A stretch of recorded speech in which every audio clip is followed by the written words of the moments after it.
हम फिलीपींस का स्वागत करते हैं।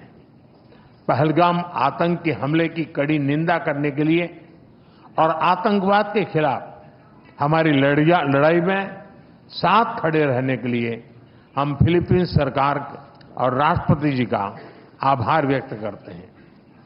म्यूचुअल लीगल असिस्टेंस और ट्रांसफर ऑफ सेंटेंस पर्सन्स के विषयों पर आज हुए समझौतों से हमारी सुरक्षा साझेदारी को और बल मिलेगा।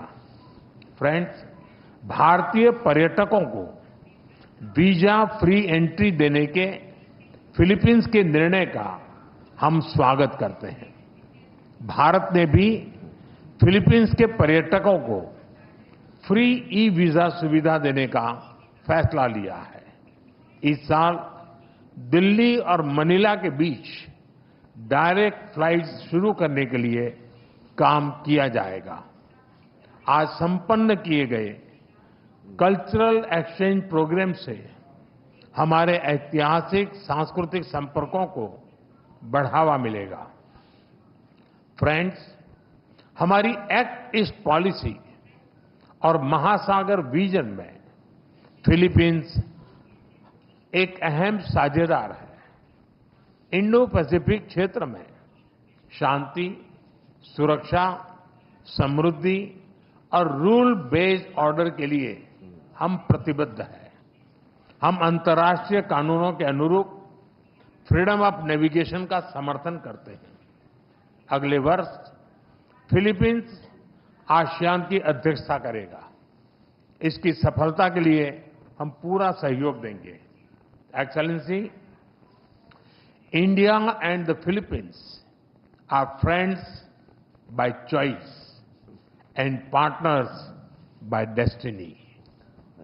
From the Indian Ocean to the Pacific, we are united by shared values.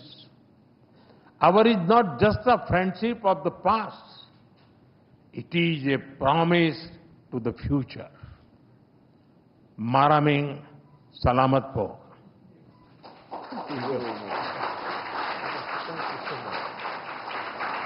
Thank you, sir. May I now request His Excellency, Mr. Ferdinand R. Marcos Jr., President of the Republic of Philippines, to give his remarks to the media. Your Excellency, Prime Minister Shri Narendra Modi, Honorable Ministers, our friends from the media, Namaskar. A pleasant day to all. It is but fitting to begin with words of profound gratitude. Thank you, Excellency, our friend and host, Prime Minister Narendra Modi ji, for receiving us so graciously and hospitably on this state visit. It is my great pleasure to be in India. This sojourn makes me the 5th Philippine president to undertake a visit to this great country, and indeed in the footsteps of my very own father, who was the first Philippine president to visit India in 1976. As emissaries of our people, I bring with me the enduring friendship of the Filipino nation. I carry the message of our solidarity with India, both over the tragic attack in Pahalgam earlier this year and in the broader fight against terrorism. Despite these challenges, I also bear felicitations on India's remarkable transformation and inexorable march to become Viksit Bharat by 2047. Under Prime Minister Modi's guiding hand. I come at a crucial juncture in our bilateral partnership. Today, our relationship enters a new epoch as Prime Minister Modi and I formally launched the strategic partnership between Philippines and India. For the Philippines, this is a momentous decision, for we take a very considered path to such elevated partnerships. Today, India becomes only the 5th strategic partner for the Philippines. This new apex attests as much to the remarkably rapid growth, broadening and deepening of our 75-year-old bilateral relationship, the possibilities represented by the strong upward trajectory of our two economies, as it does to the growing alignment of our interests and views on the challenges and imperatives of our time. This was also the auspicious context in which Prime Minister Modi and I engaged in far-reaching, productive and forward-looking discussions this past hour. We agreed to continue leveling up our collaboration in defense and security. We expressed satisfaction over the rapid pace of the Philippines' ongoing defense modernization and the expanding capabilities and footprint of India's indigenous defense industry as a partner in this undertaking, exemplified by our BrahMos project.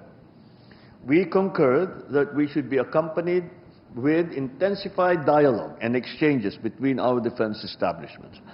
So we have agreed to establish mechanisms for service-to-service talks, for information sharing and training exchanges amongst our militaries.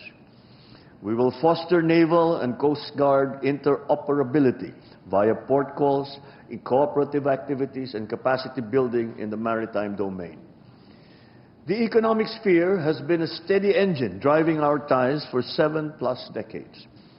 True to our strategic partnership, Prime Minister Modi and I have charged our economic teams to shepherd our commerce, now at the $3.3 billion in the last year, towards a continued upward trajectory and expanded baskets of goods.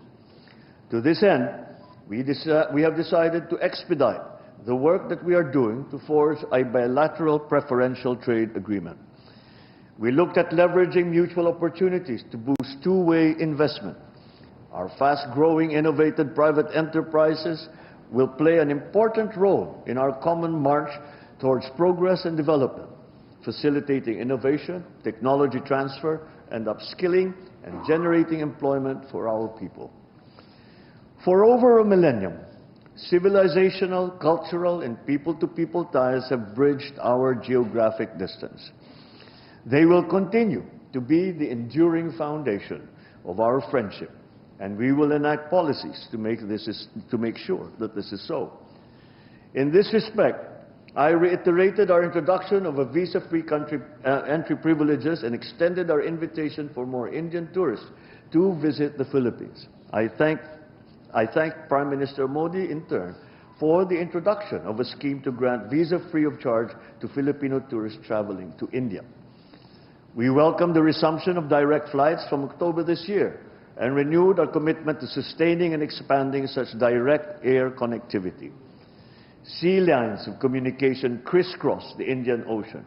Maritime trade to and from the Far East and the Pacific through the Indian Ocean has and continues to underpin our prosperity and our people's aspirations that they have held for centuries. Safe navigation and security are important, especially for Filipino seafarers who are on almost every ship plying these historic and strategic sea lanes.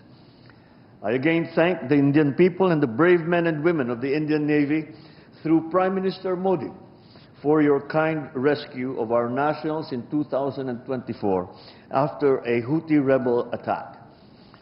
We recognize India's influence as first responder role in this critical area, and we want to work with you for a free and open Indo-Pacific. We both have high stakes in the future of our Indo-Pacific region and in the world. The Philippines-India strategic partnership will doubtless resonate beyond the confines of our bilateral relationship. Prime Minister Modi and I have committed to bring our collaboration to bear on shared concerns, a free, open, and inclusive Indo-Pacific region, security and rule of law in the maritime commons, supply chain resilience, food security, countering terrorism, and other traditional and non-traditional threats. Relative to the maritime sphere, I thank Prime Minister Modi once again for India's support for the peaceful settlement of disputes and adherence to international law, especially the UNCLOS and the 2016 award in the South China Sea arbitration. As incoming chair of ASEAN for 2026, as current coordinator as well for ASEAN-India Comprehensive Strategic Partnership, I thank Prime Minister Modi for his government's support for ASEAN, its unity and centrality, and our chairmanship in 2026. Let me close by once again thanking Prime Minister Modi, President Draupadi Murmu, and the Indian government and people for your great hospitality and the devotion shown to our relation. Indeed, today we herald a new era of closer, multidimensional, and impactful engagement between the Philippines and India. Mabuhay. Maraming salamat. Thank you, sir. That concludes the press statements. Thank you for your presence, ladies and gentlemen. प्रधानमंत्री नरेंद्र मोदी और राष्ट्रपति Marquez के बीच delegation level की talk हुई। उसके बाद दोनों ही देशों के बीच 9 ऐसे महत्वपूर्ण क्षेत्र रहे जिन्हें लेकर दोनों देशों के बीच समझौता ज्ञापन का आदान प्रदान हुआ। इसी के साथ प्रधान